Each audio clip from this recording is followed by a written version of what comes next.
Hi, Homeworthy. I'm Christienne Dobson, and welcome to my home in Meredith, New York. Come on in.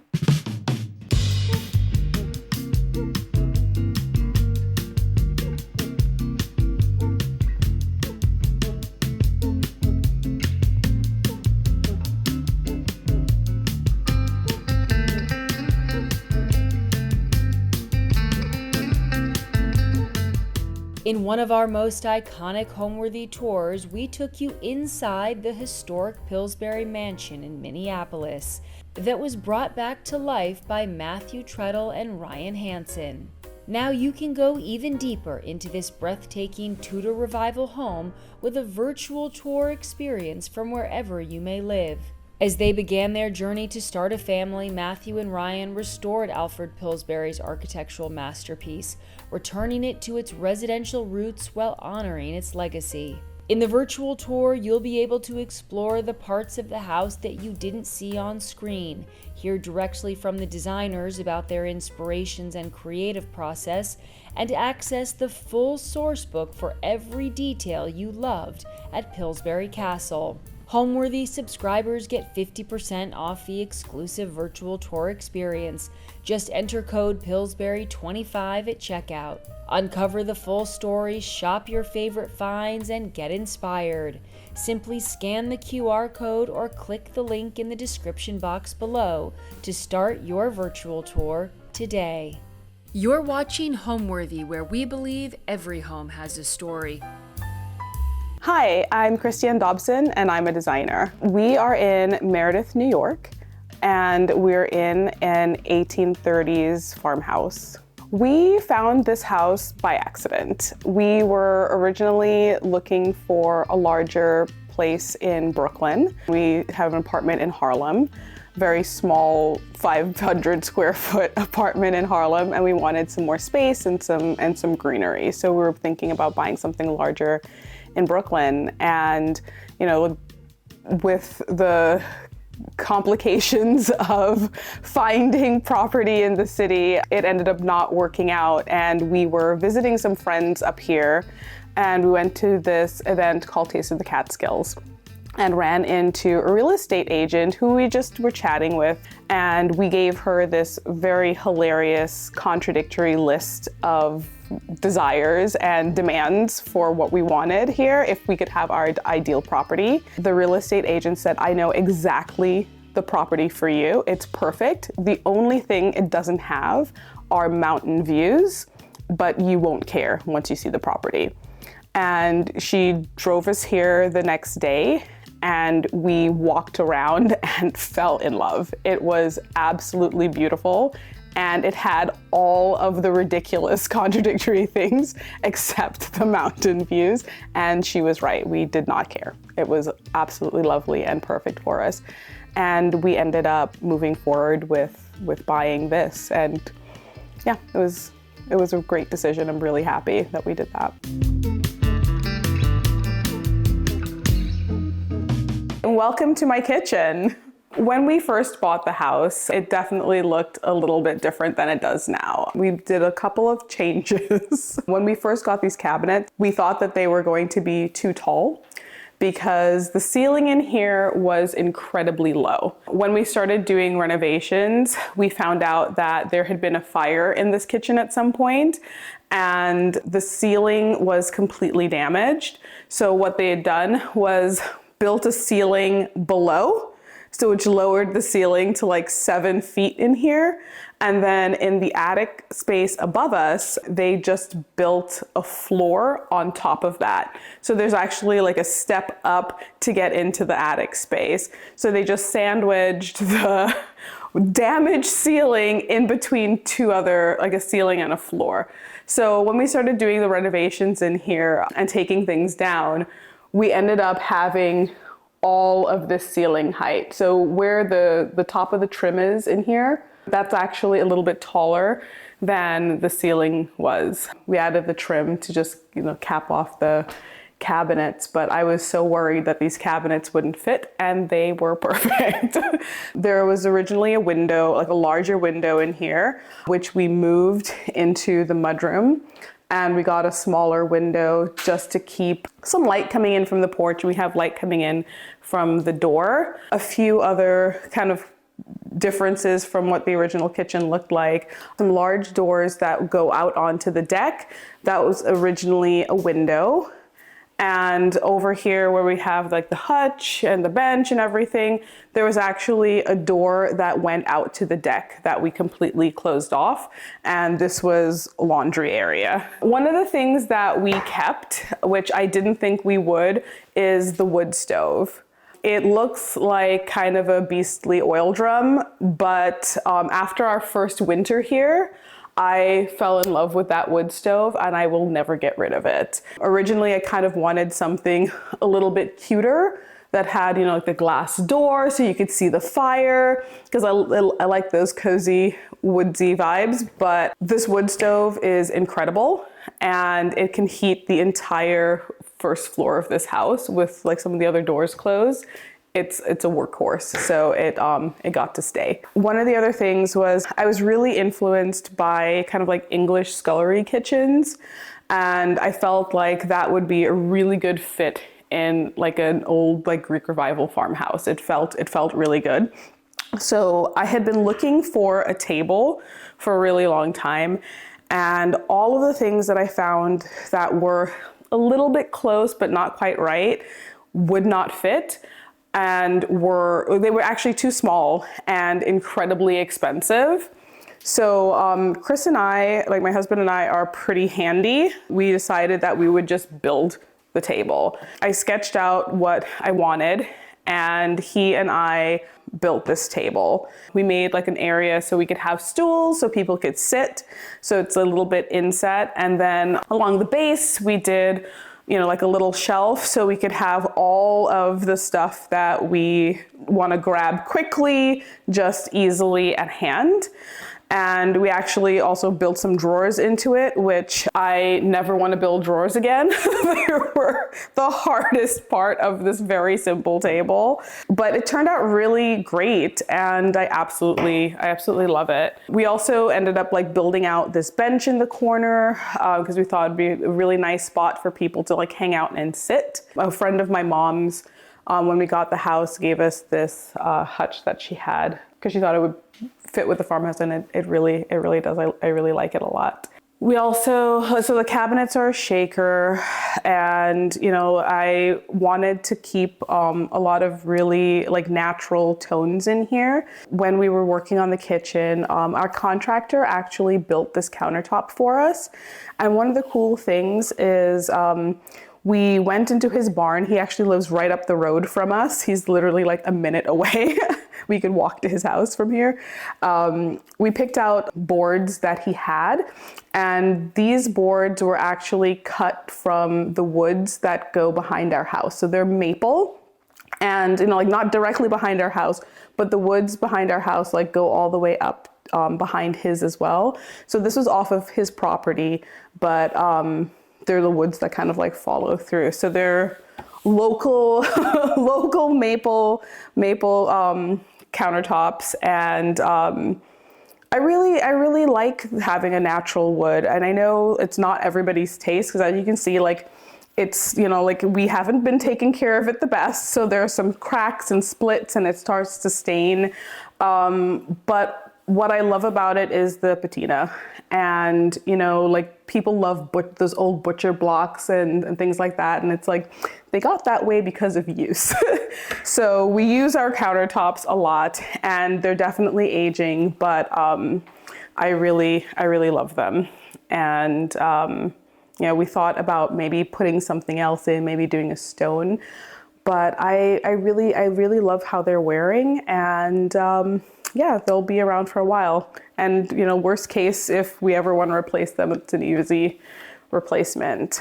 So one of the other things that we did very, very recently, and I don't want to say how recently, was doing like the backsplash in here and the vent hood. I think we kind of had a little miscommunication, and it wasn't quite what I wanted. It was really, really close, but not exactly. So when Chris's father was visiting, he, like my husband and his dad, redid the vent hood and like raised it up a bit higher than it was, which meant that we had to redo the tile anyway. We just had tile behind the stove, and I wanted to tile all the way around the backsplash. So the vent hood had been raised, but we never finished it until very, very recently. So that, and we promised ourselves that, you know, like when Chris's dad came back to visit, it would be finished, because he would tease us mercilessly if it was, you know, August to August and it hadn't been done yet. So I'm glad that we got it done and did all of the tiling, and I did all of the tiling myself. And this is only the second time that I've ever tiled anything. And I was so terrified to get started because I didn't want to mess it up, but it looks perfect. I'm so happy with it. And I'm really proud of myself, and I think I'm a pretty good tiler. So if you need tiling done, don't call me. It's like I can only bill you by the project.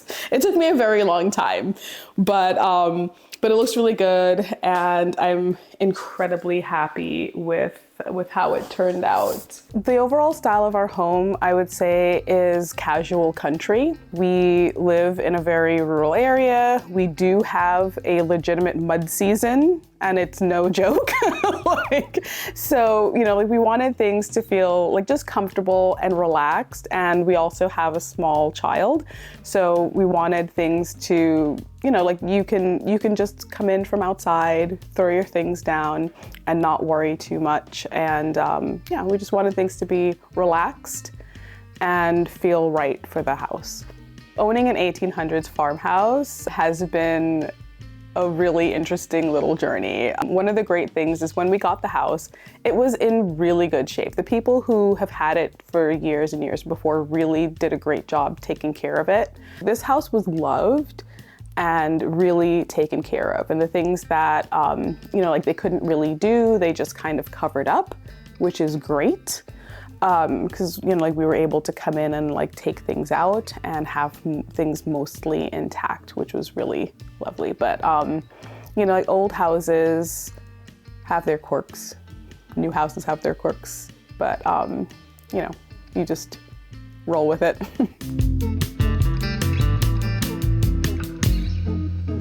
One of the first things that I purchased for this house was actually this faucet.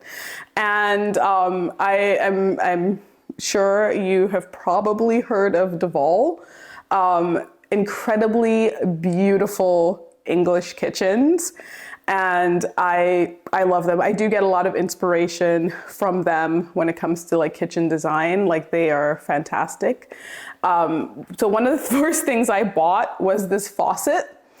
Before we had done anything in the kitchen, I think I bought the sink and this faucet. And those were kind of the two things that kind of decided or helped decide what was going to happen. And it's unlacquered brass. And again, patining beautifully. You can see, you know, like where our fingers touch all the time. You know, like we use the hot tap a lot. And it's just really lovely. And it was kind of like the little jewel on the kitchen. Like this is where we kind of threw a few dollars because it was kind of a special piece, a special highlight. And yeah, it's a lovely, lovely faucet. I didn't think I could love a faucet when I do. It's really cute. So the interesting thing about some of the lighting and some of the choices that were made is when we first got the house, we had a completely different idea of what it was really going to be. You know, like we were still living full-time in the city, so we were coming here on the weekends. So it was more of like a weekend house. And we wanted something that we could work on and do projects. And some of the decisions that had to be made were very quick decisions when we weren't here.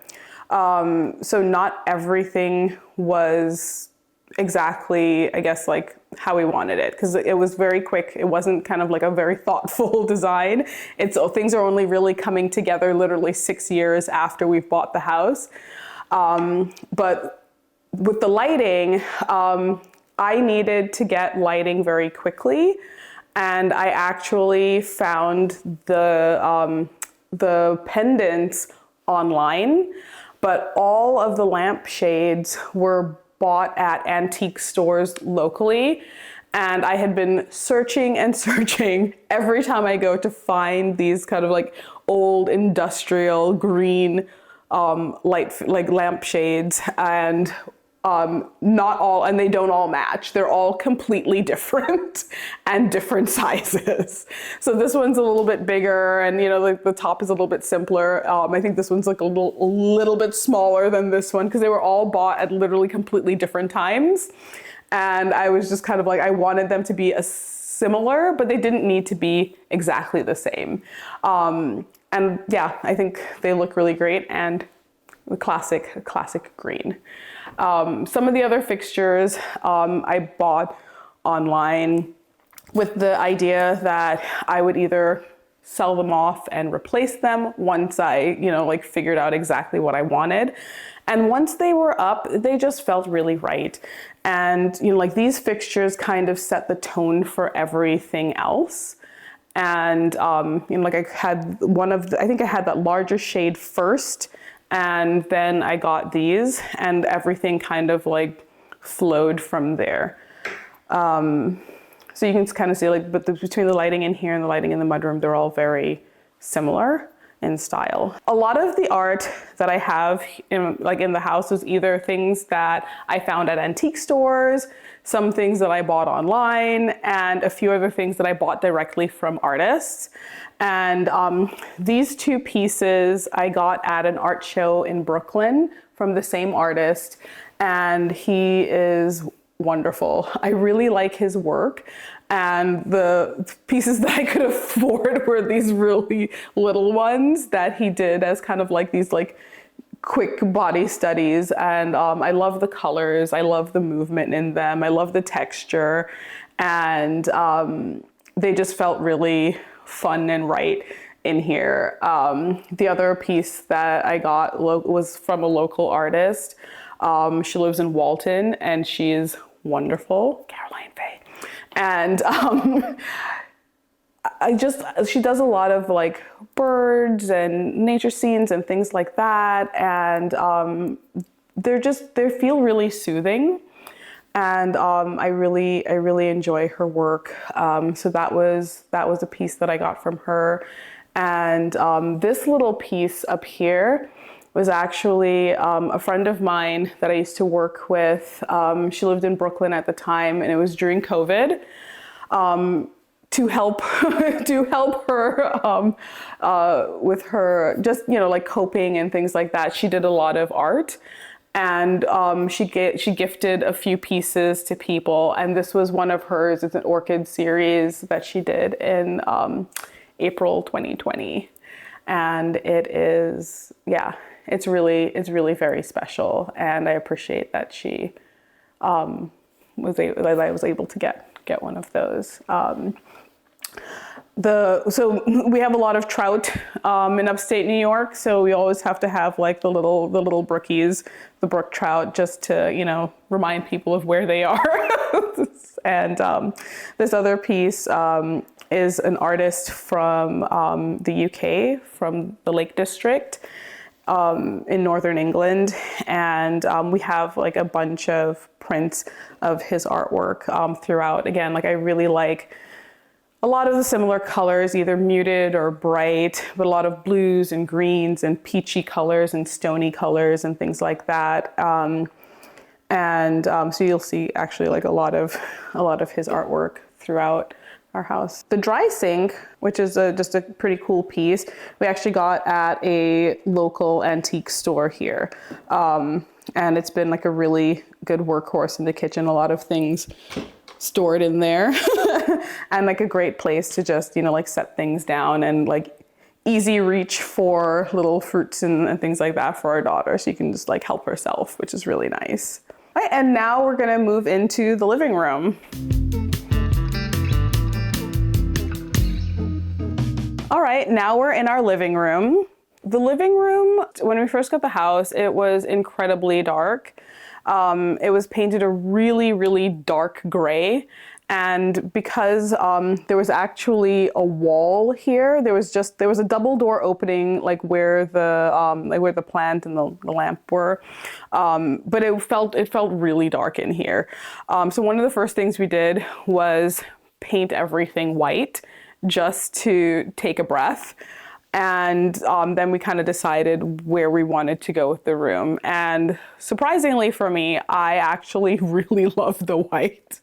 And we've mostly just like touched it up. But I was really surprised actually by how much I just liked the white. I do like color, I promise. But it felt really good in here and really fresh. And so when we were renovating, they had these like pressed cardboard ceilings that were kind of low. So we ended up like taking the ceilings out completely. And I really liked seeing the joists from the floor above. So we decided to leave it open. And I felt like it really gave, again, like a really nice texture to the room. And a really nice warmth just from like the natural wood tones.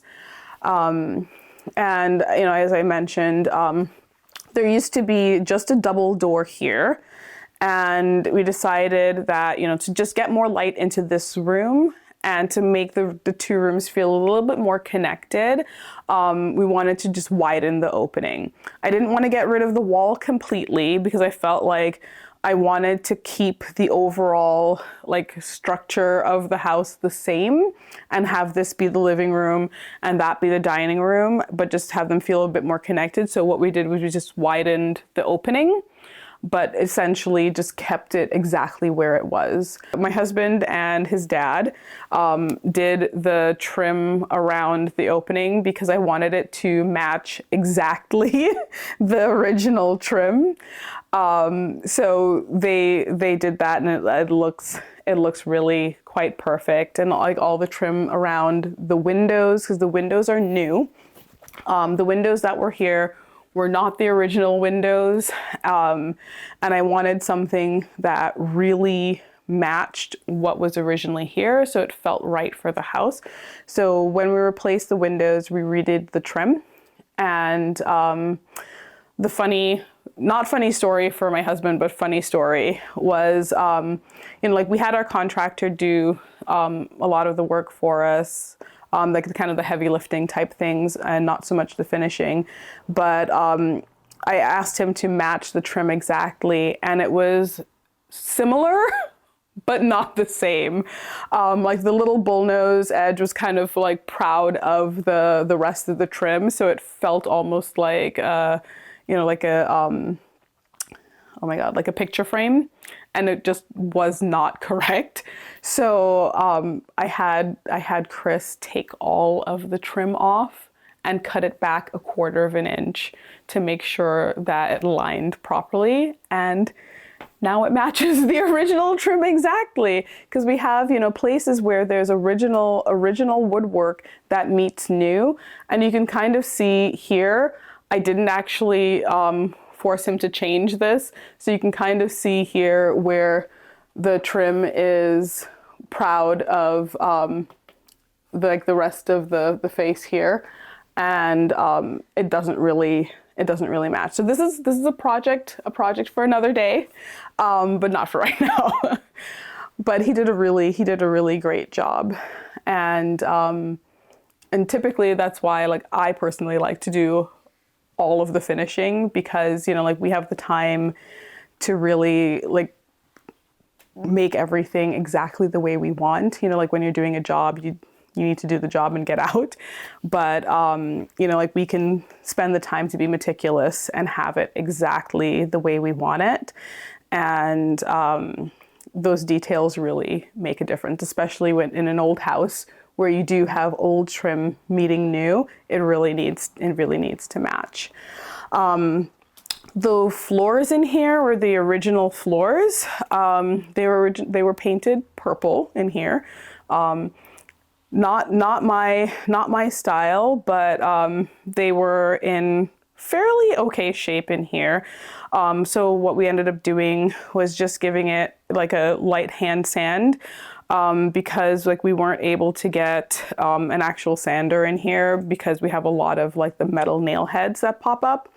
And if you do, go with caution if you're going to use a heavy duty sander because it can cause sparks. But so we ended up kind of hand sanding this floor, which was a lot of very hard work. And we just painted everything white, and it goes all the way through into the other rooms. The flooring in here was probably in the best shape. Other areas were not. But you know, this whole room, you know, again, like we wanted to just keep everything really casual and relaxed. You know, like we had a dog when we first got the house, and, you know, she was on the furniture all the time, like going from outside inside. So I just wanted things that were just very easy, easy to clean, easy to manage. And like even the white sofa, I know, it's really not too bad. This big piece of artwork that we have here was from an artist that I actually found off of Instagram. Someone that I follow posted some like a portrait that he'd done of them, and it was absolutely incredible. And I started, you know, like scrolling through his account and looking at all of his art. And he's a digital artist from Rwanda. And I fell in love with this series. He did this whole series called Take Me to Space. And I really wish I had bought two because I was debating between this piece and another piece, and this one won out because, again, like lots of green. But it's just such a striking piece of artwork, and I fell in love with it. It just felt really good in this room. I actually, when I bought it, I had a completely different idea of where it was going to go. And I very quickly realized that I want to be able to look at it all the time. So we ended up putting it on this wall by itself and just giving it its own space. And I really love it. It's one of the pieces that when people come in, like they're really drawn to it. It's such a striking piece, and he's a fantastic artist. My favorite space shifts from time to time. Every time we finish a new space, I think that becomes my favorite. The kitchen, it's really great, and it's starting to really become what we had originally envisioned. But when we finished my daughter's bedroom, that kind of became my favorite room. It really reflects her and, you know, like what she likes. And I spent a lot of time just like laying on her bed, like looking up at the ceiling, because I really loved it so much. It's just a cute, fun space. And we recently finished construction of our mudroom, which, you know, I talked about mud season. I'll bring it back to mud season. It's really nice to have a space where you can just throw things in, and I really love that mudroom. It's kind of a weird thing, but I love it so much. It's a great space, and it's all green, which I'm a sucker for green. So I got my way and painted like literally everything green, and I love it. I do take a lot of inspiration from what I do for work and what I do for personal, like, gets translated back. I kind of said, like, I love green and I love pinks and fuchsias. And if you ever walk into a space that I've designed, you could always tell that, because we have a couple of other designers, and like I can always tell like who's designed what. And I feel like people can usually tell that it's a space that I designed. There's always a pop of green, and there's always like a pop of pink somewhere together. And so I think that kind of goes back and forth a lot. You know, like I have a point of view. I like things that are classic and timeless. I like mixing vintage pieces with new, you know, and I like collecting things, and you can definitely see that whether it's work or my personal, they definitely blend a lot back and forth. And now we're gonna head into the dining room. The dining room, I kind of talked about the space a little bit. Originally, like there was a wall right here and you actually came in from this side. There was just a double door. And the rooms now feel really connected, but still their own separate defined spaces.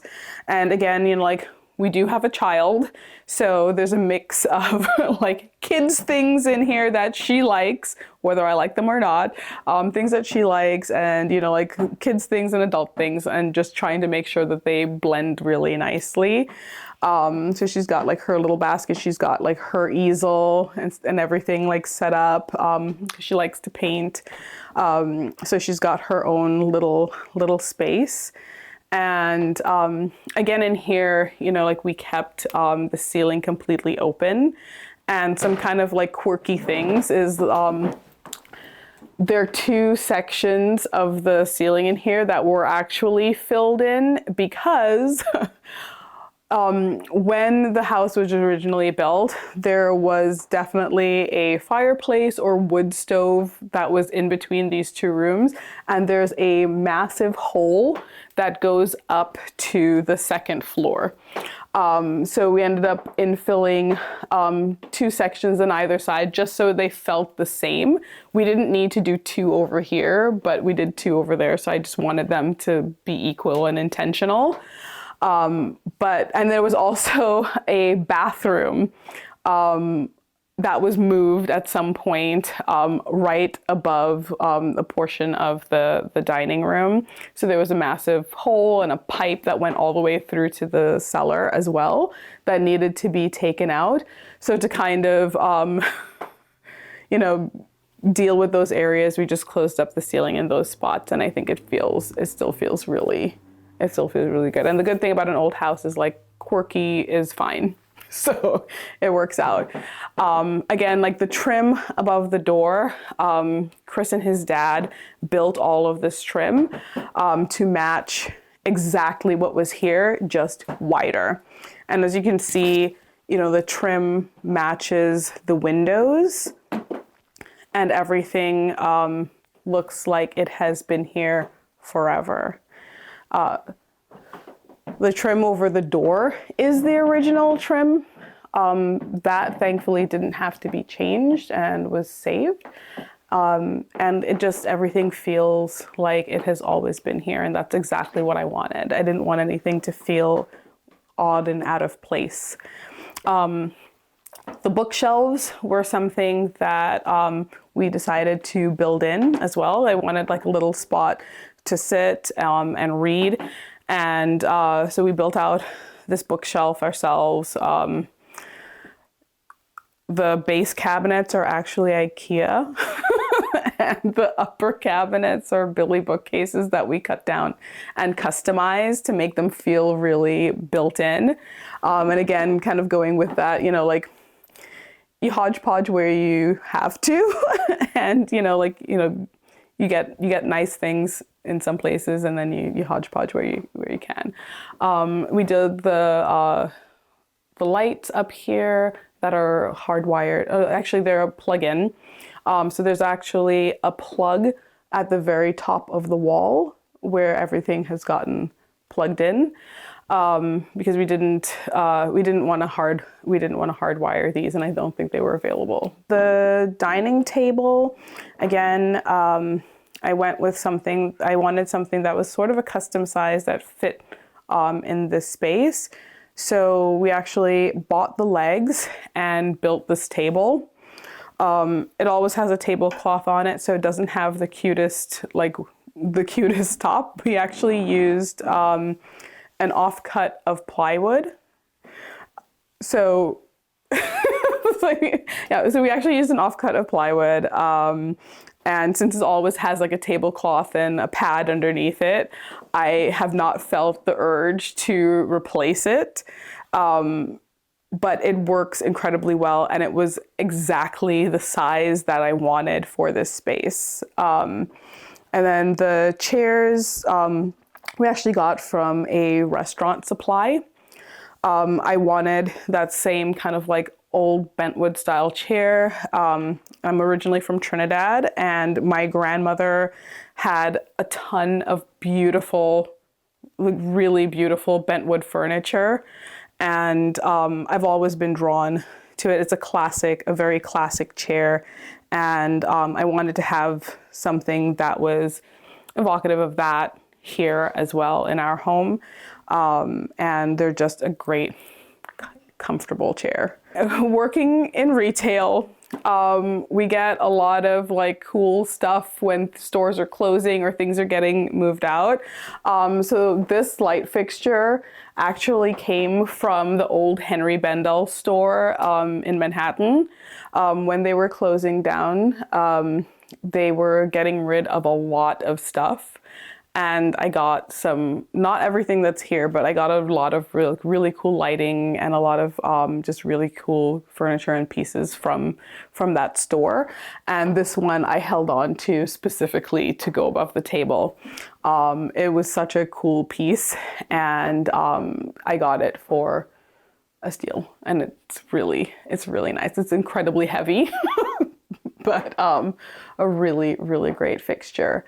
And, you know, because we have the open ceilings, you know, like there aren't a huge amount of really great lighting options. So I decided to just embrace it. And, you know, like we did the kind of exposed fixtures, and we have a couple of spotlights that we installed that are adjustable. So we can point them wherever we need to. And like one I have pointing, you know, at this area to kind of like highlight it, and a couple pointing at like the table and things like that, just to highlight different areas in the room. And in the living room, we also have some spotlights. I have one that's like aimed towards the art, and just like other points in the room. The cowhide rug was a gift from a friend of my mom. She used to have a shop in Brooklyn, where she had a lot of really, it was very like French inspired shop. It was really lovely, but she had these great cowhides. And when I got my apartment, it was like my very first apartment living on my own in Harlem. She gave me this rug as a gift, as a housewarming gift, and it has followed along. One of the kind of like funny things about it is like you can kind of see that there are a couple little chunks missing. And my little dog, Suki, at the time, she was absolutely lovely, but a bit of a menace. And for a really long time, I actually had to have this rug completely rolled up because these were from her. And there wasn't a really good way to cut them out without ruining the section of the rug. And actually, like at the top of the rug, she had also nibbled a few chunks, but I was able to cut them out very easily to then keep the overall pattern of the rug. So that was super annoying, but just kind of a really, because like Suki's not with us anymore, unfortunately, but being able to see those little things that she did just like reminds me of her, and it makes me laugh. 'Cause you know, like of course she's gonna chew this like beautiful cowhide rug, but she's a dog, so you know, dogs do what dogs do. I can talk a little bit about her taxidermy. It's I know it's like a little controversial for people. You know, people love it or hate it. I really do love it. So we have this goose that lives here, and her name is Panzanella. You know, I don't remember why we ended up choosing that name, but her name is Panzanella. And we have another goose in the kitchen, and his name is Bruce. They both came from, actually most of my taxidermy has come from the same shop. It's a local shop, Cabinet and Kamer, and he has just incredibly beautiful stuff. A lot of the antique pieces, including like this cabinet, came from his shop. He has an incredibly good eye, and he always has the best taxidermy and the best furniture. And if you're looking for little stools, like he's got you covered.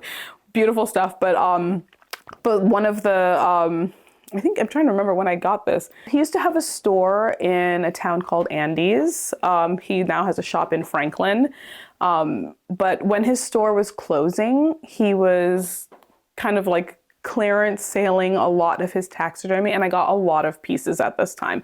So I got that goose and Bruce as well. The duck on the bookshelf was actually from him. And in our games room, I actually got a beautiful pheasant from him. Just really lovely pieces. And we actually have another duck in the mudroom.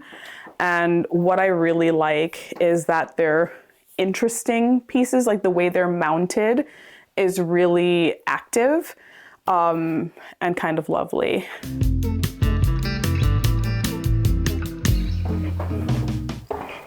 Okay, so now we're in the games room. So this room, when we first bought the house, previous owners were actually using it as their bedroom. And where we just walked in from, this entire wall here was a closet. So this door that we came through was originally here, but what they had done was just boxed out a closet for themselves. When we first got the house, like I actually had like walked into the closet and like shimmied all the way through to like see what was going on, and like ended up in their bedroom, which was very funny. Well, I thought it was funny anyway. So when we started redoing this space, we took the closet out because I wanted because like the house is very circular. You can really loop around from a lot of different rooms. Everything's really connected, which is really nice for us. So you can come in this way off of the living room, and it works really, really nicely for parties because we set up drinks in here, we set up food in the dining room, and it's a really nice way to like just move everyone throughout the house and not have everyone congregate in one little space.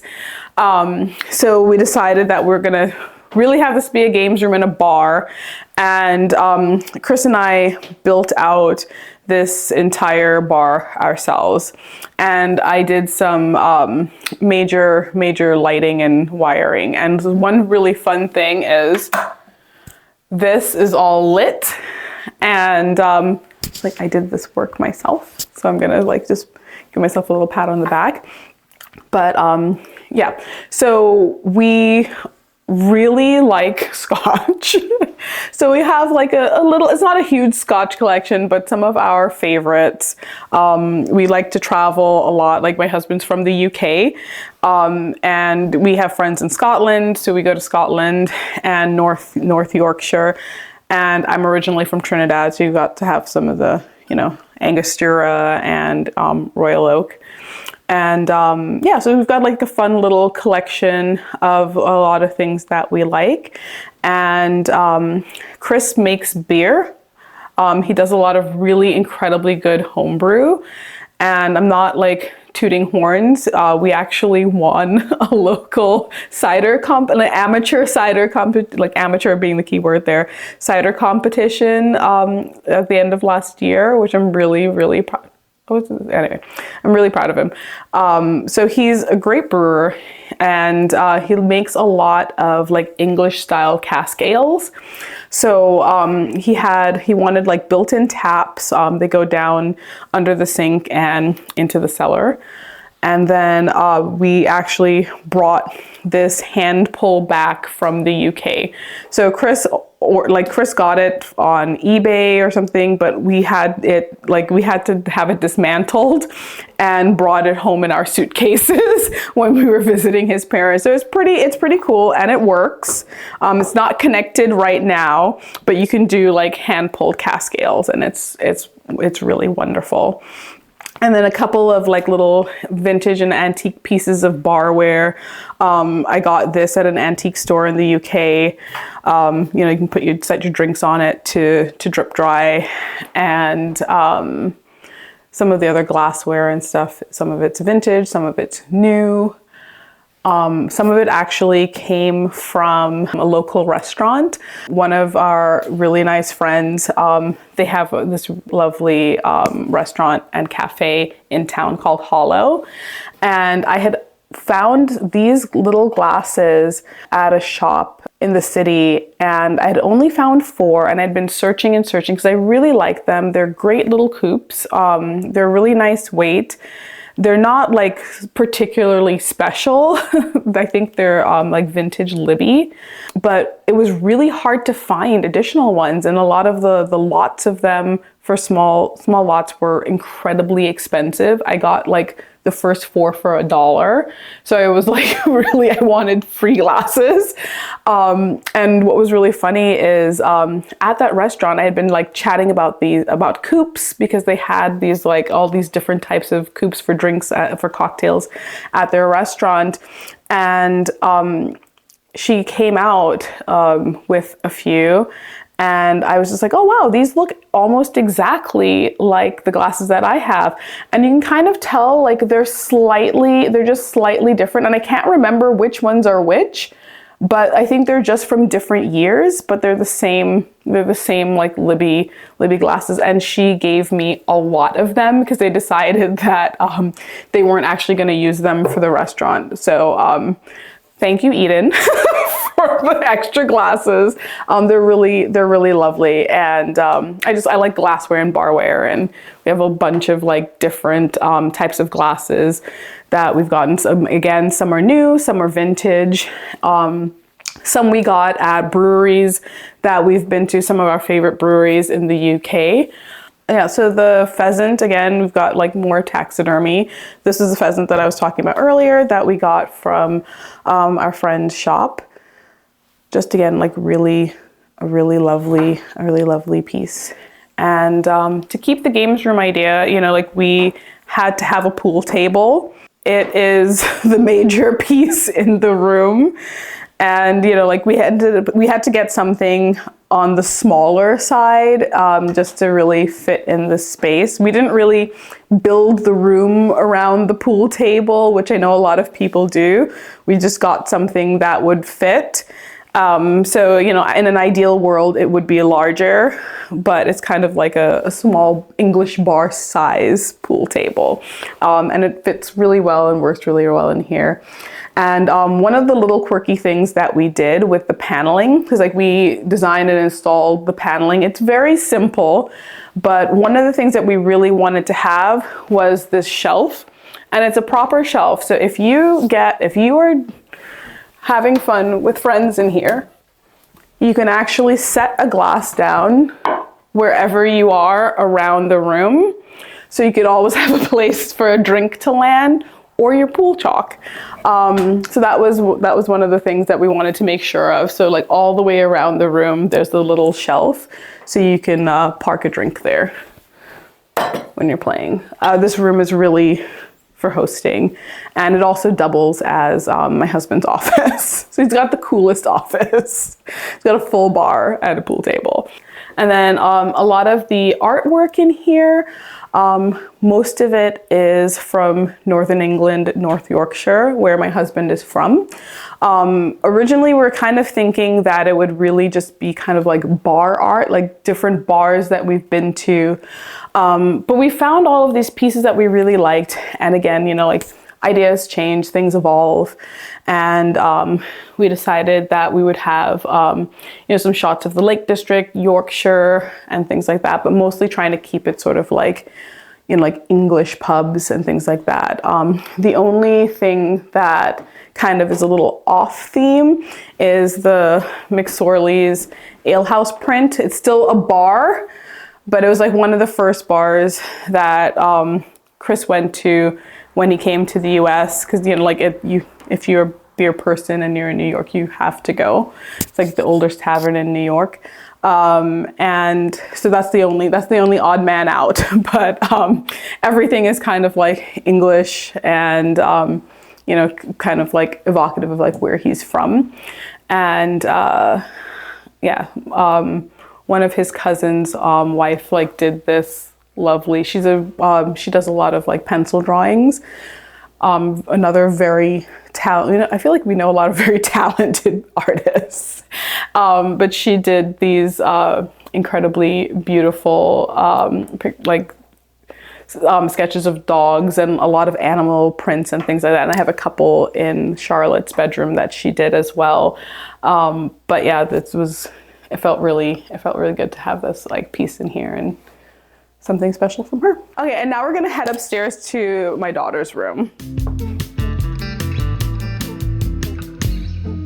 Okay, so this is my daughter Charlotte's room. When we were first thinking about what we wanted to do in a space for her, I had a very, very different vision for what this room would look like. But you know, we had a smaller bedroom that was set up as a very hodgepodge nursery. I never really got the nursery bug, so the only thing I ever did was like I bought this chair because I knew I really wanted like a really good chair and comfortable chair.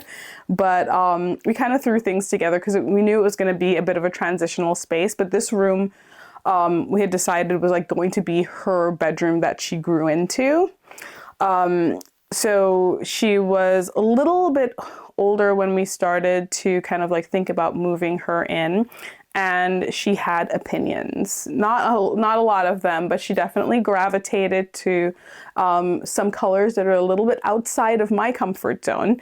Like I love color, but I don't always go for like the really like bright pinks and yellows and oranges. But that's what she really likes, and she thankfully likes blues and greens as well. But I really wanted this space to feel comfortable and fun for her and not just another space for me. So the walls, we did like a really nice peach. It's really bright and it feels really lovely in this room. And a lot of the color inspiration came from the rug.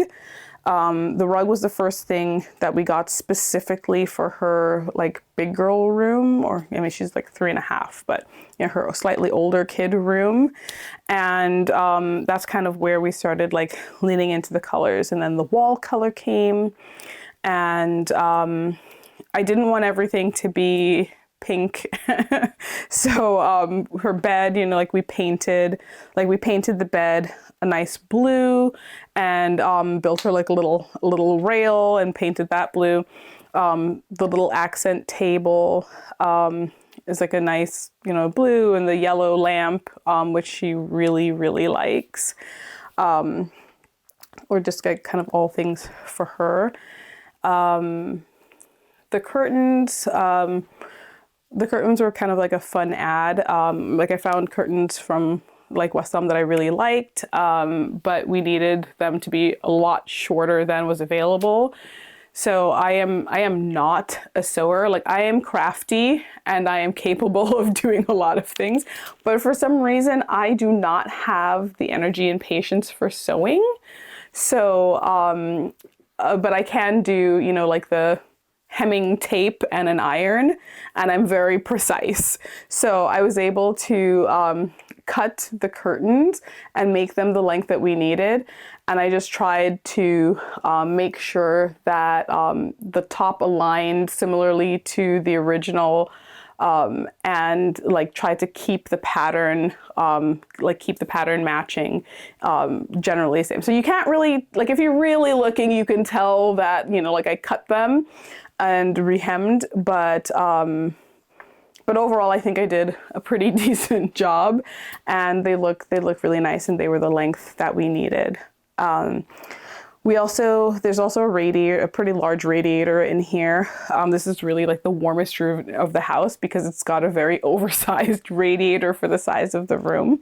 But we built out like a little cover for it and made a little ledge. And because the windows in here are pretty low, you know, it actually, like the ledge comes up a little bit higher, but we still have access to the window. So it worked out. One of the other kind of interesting things about like the upstairs, so I'm going to just shift some things around to show you, is the windows upstairs, and you can see from the exterior of the house, they don't go all the way up. They actually recess.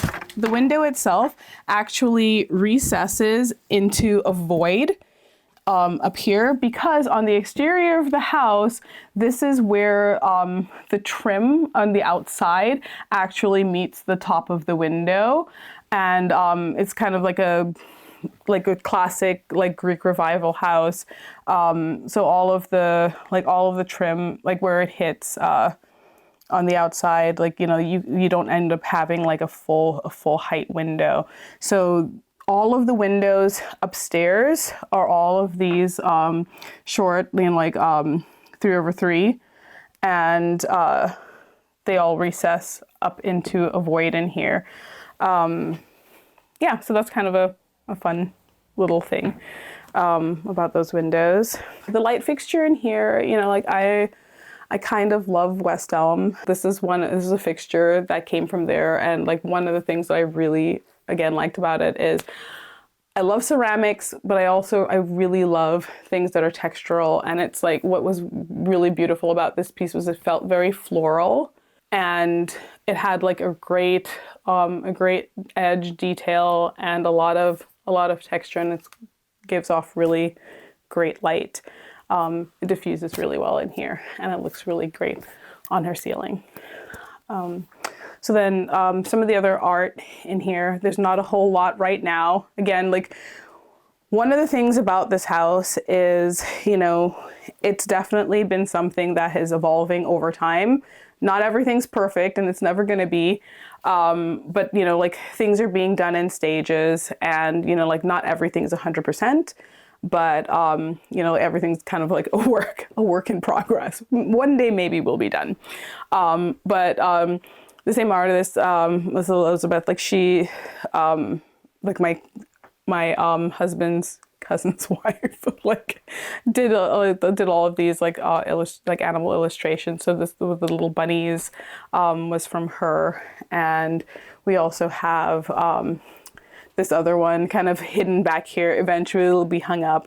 That's like the little ducklings, and then a bunch of Charlotte's little books and favorite things. Home means just a place that you can relax and rest in, a place that is peaceful, a place that feels like you, somewhere you can just throw yourself and relax. Thanks for watching. Be sure to go to homeworthy.com for exclusive content, shopping guides, and so much more.